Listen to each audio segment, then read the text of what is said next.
Sukseskan pemilu 2024, KPU Kota Siantar diskusi bersama rekan-rekan media. Komisi Pemilihan Umum KPU Kota Pematang Siantar menggelar kopi morning dan diskusi peningkatan peran media untuk mensukseskan pemilu tahun 2024 mendatang di Danu Cafe, Jalan Parapat pada Rabu 6 Desember 2023. Acara diskusi itu pun diikuti oleh awak media, baik cetak, online, radio, dan televisi. Dalam diskusi itu dijelaskan bahwa perlengkapan pemilu tahun 2024, yakni bilik suara, kotak suara, dan surat suara sudah diterima KPU Kota Pematang Siantar. Demikian dijelaskan Ketua KPU Kota Pematang Siantar, Muhammad Isman Huta Barat.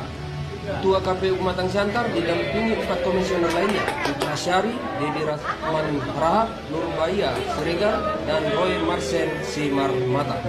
Dijelaskan juga akan berpilih 572 orang petugas kelompok penyelenggara pemungutan suara atau KPPS dari Pematang Siantar, Tagos Tohang, melaporkan.